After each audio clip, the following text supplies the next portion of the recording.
Evangelio de nuestro Señor Jesucristo según San Marcos. Jesús tomó a Pedro, Santiago y Juan y los llevó a ellos solos a un monte elevado. Allí se transfiguró en presencia de ellos. Sus vestiduras se volvieron resplandecientes, tan blancas como nadie en el mundo podría blanquearlas. Y se les aparecieron Elías y Moisés conversando con Jesús. Pedro dijo a Jesús: Maestro, qué bien estamos aquí. Hagamos 3 carpas, una para ti, otra para Moisés y otra para Elías. Pedro no sabía qué decir porque estaban llenos de temor. Entonces una nube los cubrió con su sombra y salió de ellos una voz: Este es mi Hijo muy querido, escúchenlo. De pronto miraron a su alrededor y no vieron a nadie sino a Jesús solo con ellos. Mientras bajaban del monte, Jesús les prohibió contar lo que habían visto hasta que el Hijo del Hombre resucitara de entre los muertos. Ellos cumplieron esta orden, pero se preguntaban qué significaría resucitar de entre los muertos. Palabra del Señor.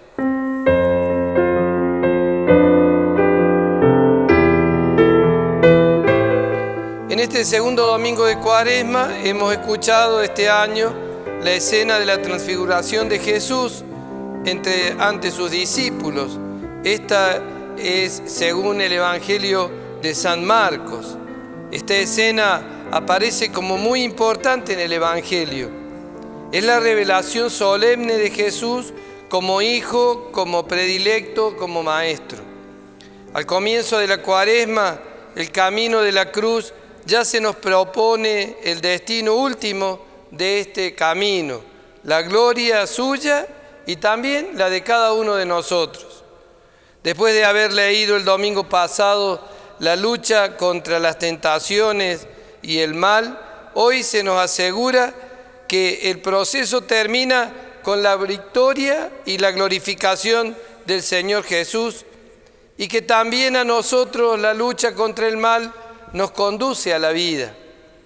En este Evangelio de la Transfiguración, hermanas y hermanos, vemos que lo importante es que Jesús quiere hacer ver a sus discípulos predilectos, Pedro, Santiago y Juan, los mismos que estarán después presentes en su crisis en el huerto de Getsemaní, les quiere hacer ver y les quiere anticipar su destino de gloria después de su muerte en la cruz. Este acontecimiento del monte Tabor tuvo lugar a los 6 días, dice el Evangelio, a los 6 días de haberles anunciado su pasión y su muerte. La reacción de Pedro es inmediata, se sentía muy bien y entonces dijo: hagamos 3 carpas. No sabía lo que decía. Y ahora nos podemos preguntar nosotros, ¿cuál es nuestra actitud ante la cruz y la transfiguración de Jesús? A los 3 discípulos le vino bien entrever por un momento el destino de gloria del Maestro y quedaron perplejos como habían quedado después del anuncio de su pasión y de su muerte. Esta experiencia seguramente fue un fruto importante y les cambió el ánimo en este camino de seguimiento del Señor Jesús. Y vemos cómo en la historia de la salvación, también a Abraham, cuando oyó lo que Dios le decía, que no alargues tu mano cuando estaba por terminar de sacrificar a su hijo. Y también la promesa se cumple: te bendeciré.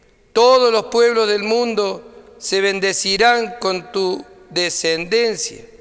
O como cuando a San Pablo el Señor le expresó su confianza en el amor de Dios. Si Dios está con nosotros, ¿quién estará contra nosotros?, dice Pablo.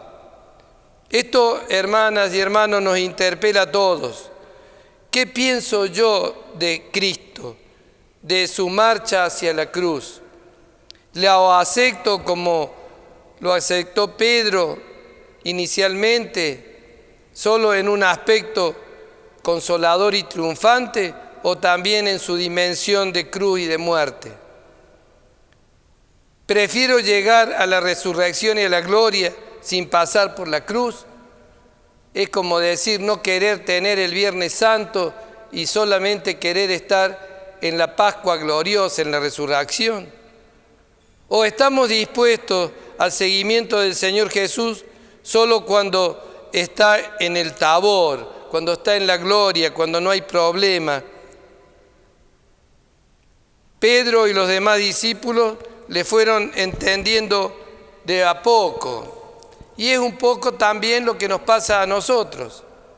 Hoy aparecen discutiendo qué significa eso de resucitar entre los muertos. Lo que no entienden ni les cabe en la cabeza es lo de la pasión y la muerte del Señor. Y nosotros nos preguntamos, ¿he llegado a aceptar en mi vida de seguimiento de Jesús el destino de la cruz para poder colaborar en la salvación? Y cuando decimos la salvación, decimos la propia, la de la familia, la de mi entorno, la de mi pueblo. Y cuando decimos la salvación, es también poder aceptar la voluntad de Dios en lo que nos pasa, en las tribulaciones, en las enfermedades, aceptar la voluntad de Dios en cada uno de nosotros. O muchas veces preferimos instalarnos en las 3 carpas, como quería Pedro, en una tranquilidad, en una pasividad, pensando que ahí estamos bien, que estamos asegurados. Una fe que nos da seguridad no es una fe probada, y entonces el Señor quiere en este tiempo también de conversión de la Cuaresma que nos desinstalemos, que no seamos cristianos burgueses, instalados, cómodos, sino que sepamos ver que tenemos que seguirlo al Señor también pasando por la cruz de cada día. Si somos capaces de bajar al llano, de volver, ¿no?, a lo que el Señor les dijo, vamos, ¿no?, tenemos que bajar del monte y tenemos que ir a donde está la realidad. Ser fiel a la alianza le costó mucho a Abraham. También le costó mucho más a Jesucristo cumplir hasta el final su misión salvadora, lo que le había encomendado el Padre. Y ahora nosotros nos preguntamos, ¿quiero yo cumplir en mi vida la voluntad de Dios sin que me cueste también pasar por la cruz?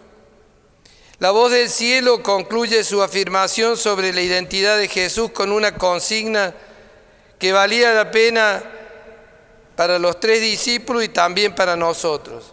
Escúchenlo. Jesús es el Maestro, el enviado de Dios. Es en Él en quien nosotros creemos. Por eso queremos escucharlo también en esta semana, en este tiempo de Cuaresma, a quien seguimos. Y sabemos que en cada misa también nosotros de alguna manera participamos de este milagro visible de transfiguración que nos anima. Qué bueno, qué hermoso que valoremos y tengamos el deseo profundo de volver a la misa, a estar presente, a compartir la alegría de encontrarnos con el resucitado que nos alimenta con su palabra y con su cuerpo y su sangre, y también encontrarnos con la comunidad, con los hermanos, con la iglesia que ora por todos y por cada uno.